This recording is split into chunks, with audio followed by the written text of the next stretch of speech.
today's video we are going to discuss about two main functions process. First process is orphan process. Next we will going to discuss about zombie process. So what are these processes? So let us discuss one by one. So let's discuss process 1, orphan process. So let's assume that you have created one process P1. Okay, this process fork, okay, and create one child process P2. Now due to some exception or any work exception, this process get terminated. Now if this process get terminated, what will happen? This P2 process do not have a parent process, and then this process is called orphan process. So which process is called orphan process? A process whose parents does not exist and that parents get terminated. That process is called orphan process. So what will happen? So this process is going to adopted by init process. Means now its parents become init process. And which one is init process? So in Linux every process start with the first process which started init, and its parents is like other processes. So init is a parent of all the parents. So init is a first process by which all the process get started. And when we start any operating system, the first process which created is init process. Init is a first process which created in any operating system. Okay, and by this all the process get created. So if by mistake this process P1, P2, P3, so this P1 get terminated. Okay, so these become the orphan because its father get terminated. So now these two process are called orphan process and adopted by the init process. Init process adopted those processes whose father is not present, or we can say parents is not present, or these processes which are orphan. Orphan process are which process? A process whose parents is get terminated but its children is still present. So these processes are called orphan process.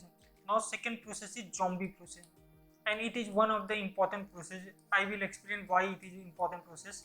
So let assume that you create one process P1, this fork and create one process P2. Okay, now P1 go for wait. You know now wait state during IO or any work. Okay, wait state, and it goes wait for 5 minutes. Now during that time P2 created and complete all its work and get terminated within 3 minutes. So P1 create P2 process which is a children process of P1. Now P1 get terminated within 3 minutes, and during this time parent is still in the wait state. So what will happen? This P2 process resource get deallocated, because if any process get terminated its resources get deallocated and everything happen. But this process still have entry in the process table. You know now every process has a process table. Its entry is already present with its PID. Why it is present? Because this entry does not get cancelled until the parent does not give permission. It can only give permission during its running state. So for 2 minutes this terminated process become a zombie process. So zombie process is which process? A process which get terminated but still it is present in the process table, because this process get terminated but it is still present in the process table. Okay, so if anyone asks what is zombie process, a zombie process is that process which get terminated but is still present in the process table, and with its ID. You know now every process has an ID, so its ID is already present. Its resources get deallocated, its memory get deallocated, but its ID is already present, because till any process does not get cancelled from the process table, its ID is already present. ID only deallocated or get cancelled when the parents give permission and its name exit from the process table. So A zombie process is that process which get terminated and it's already present in the process table. So why it is very important process?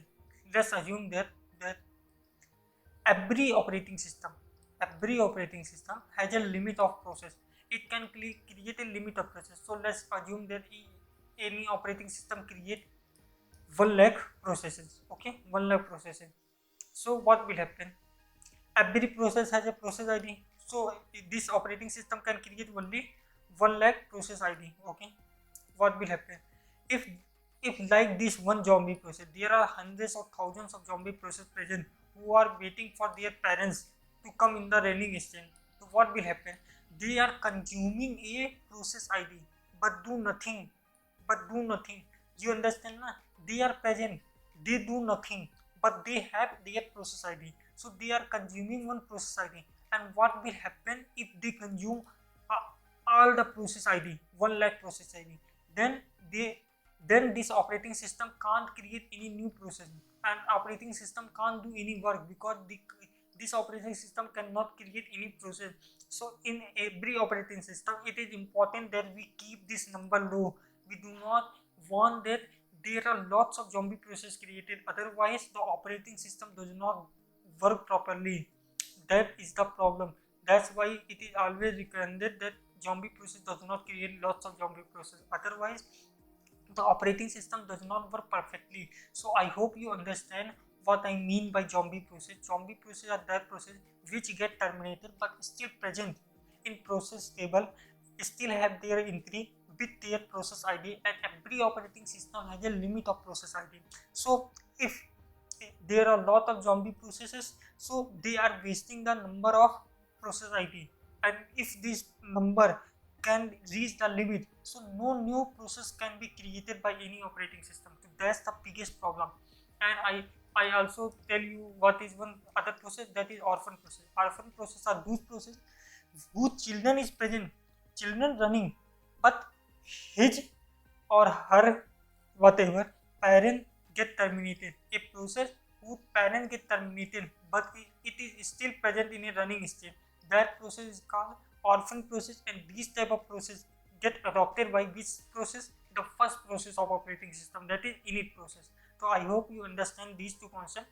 In upcoming video we are going to start with a now new topic, and it is one of the exciting topic, that is called CPU scheduling.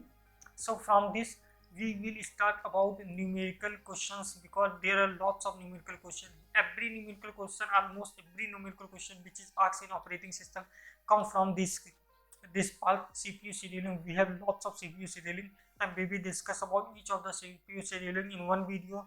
Then we discuss about lots of questions, so that you will prepare in a quite bit amount of time. So I hope you understand what I told you. So we will meet in a next upcoming video. Till then, goodbye.